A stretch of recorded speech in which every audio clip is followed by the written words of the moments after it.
नमस्कार दोस्तों, स्वागत है आप सबका एक बार फिर से।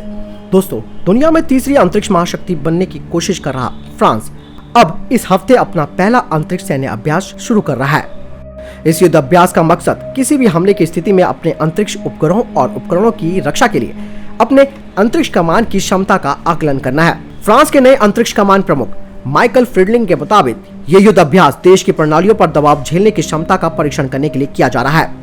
साथ ही उन्होंने कहा कि ये फ्रांसीसी सेना का पहला और यूरोप में भी अपनी तरह का पहला अभ्यास है। अभ्यास के दौरान फ्रांस की सेना एक संभावित खतरनाक अंतरिक्ष वस्तु का निरीक्षण करेगी और साथ ही अन्य विदेशी ताकतों से अपने खुद के उपग्रह के लिए खतरे का अनुभव करेगी। अंतरिक्ष में सैन्य अभ्यास एक ऐसे देश के साथ एक संकट पर आधारित है जिसमें अंतरिक्ष शक्ति है और एक अन्य जिसका फ्रांस के साथ सैन्य सहयोग समझौता है। अमेरिकी स्पेस फोर्स और जर्मन अंतरिक्ष एजेंसी भी फ्रांसीसी अंतरिक्ष अभ्यास में हिस्सा ले रही है। यह अंतरिक्ष युद्ध अभ्यास इस हफ्ते पूरा हो जाएगा। फ्रांस की अंतरिक्ष सेना कमान का गठन 2019 में कर दिया गया था और इसमें 2025 तक 500 सैन्यकर्मी होंगे। कहा जाता है कि अगले 6 वर्षों में अंतरिक्ष सैन्य कार्यक्रम में निवेश $5 अरब तक पहुंच जाएगा। मौजूदा समय में अमेरिका व चीन इस पर सबसे ज्यादा खर्च कर रहे हैं। फ्रांस की रक्षा मंत्री फ्लोरेंसा पार्ले के मुताबिक हमारे सहयोगी और प्रतिद्वंदी अंतरिक्ष का सैन्यकरण कर रहे हैं। हमें भी ये कार्य करने की अब जरूरत महसूस हो गई है। फ्रांस ने एंटी सैटेलाइट लेजर हथियारों को विकसित करने के साथ साथ अंतरिक्ष में अपनी निगरानी क्षमताओं में सुधार करने की योजना बनाई है।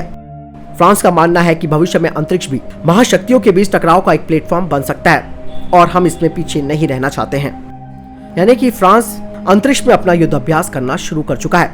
ऐसे में अगर बात करें भारत की, तो भारत ने एसैट का परीक्षण किया था, जो कि एंटी सैटेलाइट वेपन था, जिसका परीक्षण कर भारत उन देशों की लिस्ट में शामिल हो गया जिनके पास अंतरिक्ष में दुश्मन के सैटेलाइट को खत्म करने की क्षमता है। और भारत भी अपने अंतरिक्ष प्रोग्राम में खास करके स्पेस डिफेंस में भी काफी तरक्की कर रहा है और इसके लिए डीआरडीओ लगातार प्रयास कर रहा है और इसके लिए इसरो भी उनकी मदद कर रहा है। तो कुल मिलाकर ये कहा जा सकता है कि आने वाला समय अंतरिक्ष में युद्ध का होगा और इसके लिए अब भारत को भी कमर कसनी होगी, जो कि कस भी ली गई है।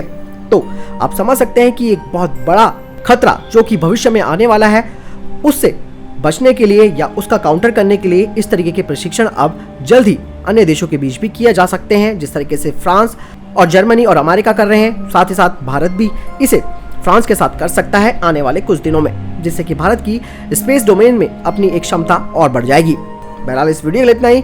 मिलता है नए वीडियो के साथ। अगर वीडियो के संबंध में कोई प्रश्न, जवाब या आपका कोई सवाल है, आप कमेंट सेक्शन में लिखकर जरूर पूछ सकते हैं। इस वीडियो के लिए इतना ही। मिलता है नए वीडियो के साथ। तब तक के लिए जय हिंद, जय भारत।